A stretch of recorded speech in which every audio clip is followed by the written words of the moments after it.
Nabi Ibrahim adalah manusia yang luar biasa yang kata Nabi dia juga disebut ayahnya para nabi-nabi. Dan Nabi Ibrahim lahir di Babilonia. Dan Nabi Ibrahim lahir di suatu malam di mana Namrud salah satu raja di tempat itu mengaku sebagai Tuhan dan yang mengakuinya sebagai Tuhan apapun yang orang-orang itu minta akan dikabulkan apapun. Dan Namrud pada malam harinya mimpi-mimpi kerajaannya terbakar sana-sini. Lalu dia bangunkan semua penasehat-penasehatnya, malam itu juga pada saat dia mengaku sebagai Tuhan dan meminta ditawilkan mimpi itu dan mereka semua tidak tahu apa tawil dari mimpi tersebut. Dan ada satu orang yang mengatakan, wahai Namrud, kemungkinan malam ini di Babilonia ada anak yang lahir laki-laki akan menghancurkan kerajaan Anda. Dan Namrud mengeluarkan instruksi yang aneh, kata Namrud, semua anak laki-laki yang lahir pada malam hari ini di negeri ini bunuh.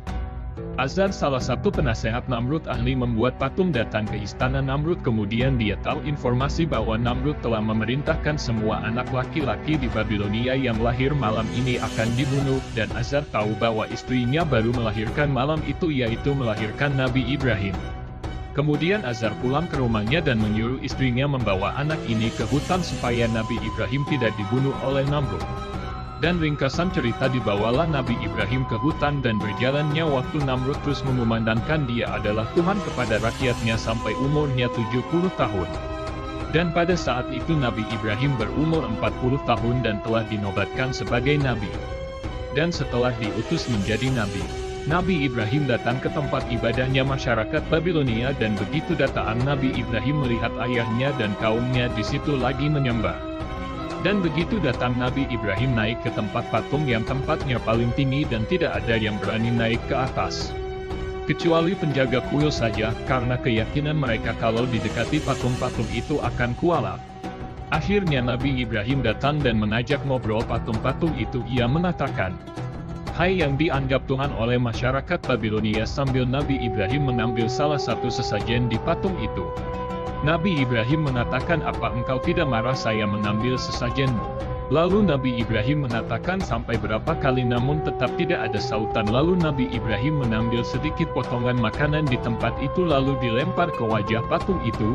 Dan Nabi Ibrahim kembali mengatakan, hai yang dianggap Tuhan oleh masyarakat Babilonia, apakah engkau tidak bisa melawan saya? Kau tidak marah karena kau kulempar dengan sesajenmu sendiri? Dan Nabi Ibrahim pindah ke patung yang kedua melakukan hal yang sama, patung ketiga melakukan hal yang sama, dan semua patung yang ada di tempat ibadah itu dihina oleh Nabi Ibrahim dengan cara yang sama. Setelah Nabi Ibrahim melakukan hal tersebut lalu beliau mengatakan pada kaumnya, hai kaumku, lihat ini apa yang kalian sembah, patung yang kalian susun sendiri, kalian pahat sendiri, kalian bentuk matanya, kalian bentuk hidungnya, lalu kenapa kalian meminta-minta dan meminta tolong kepada patung ini? Yang telah menciptakan kalian adalah Tuhan kalian, yaitu Allah yang menciptakan langit dan bumi. Maka kaumnya diam, mereka tetap aja tidak memperdulikan ucapan Nabi Ibrahim. Dan Nabi Ibrahim mengatakan, saya pasti akan lakukan tipu daya pada patung-patung kalian ini. Dan besok pagi ketika masyarakat Babilonia ini beribadah, mereka melihat tempat ibadah mereka hancur. Dan masyarakat Babilonia bertanya ke penjaga kuil, siapa yang menghancurkan Tuhan-Tuhan kami? Dan penjaga kuil menjawab, anak muda yang semalam yang bernama Ibrahim yang menghancurkan patung-patung ini. Dan masyarakat Babilonia memanggil Nabi Ibrahim dan menanyakan kepada Nabi Ibrahim. Kata masyarakat Babilonia, apakah engkau yang menghancurkan Tuhan-Tuhan kami, wahai Ibrahim? Dan Nabi Ibrahim menjawab, kenapa tanya saya, tanya patung yang paling besar itu yang pegang kampak, tanya kalau dia bisa ngomong. Dan setelah Nabi Ibrahim mengatakan demikian, masyarakat Babilonia semuanya diam dan Nabi Ibrahim berkata, jika dia bisa buat apa-apa maka dia yang melakukan.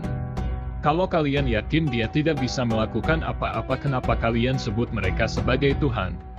Dan pada saat itu kaumnya keluar dari tempat ibadah itu dan meninggalkan Nabi Ibrahim. Kata Nabi Ibrahim, sebentar, kalian tidak mau dengar apa yang saya sampaikan? Saya ini utusan Allah pencipta langit dan bumi. Dan saya akan sampaikan pada kalian, tetap saja kaumnya tidak mau dengar dan akhirnya Nabi Ibrahim keluar dan mencari kampak.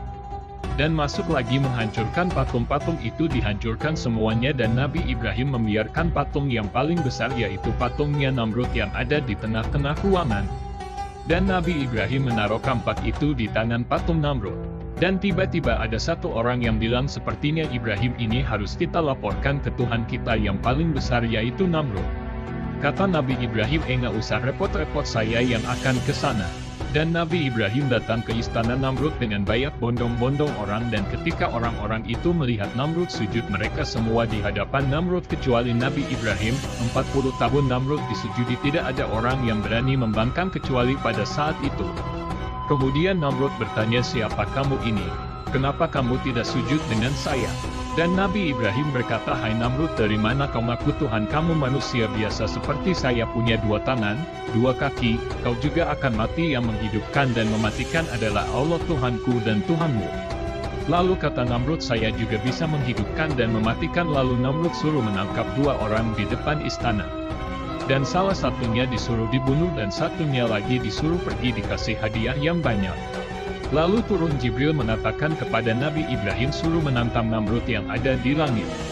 Lalu Nabi Ibrahim mengatakan, wahai Namrud, Tuhanku dan Tuhanmu bisa menerbitkan matahari dari barat dan menenggelamkannya di timur, apakah kamu bisa? Seketika Namrud terdiam dengan tantangan yang diajukan oleh Nabi Ibrahim.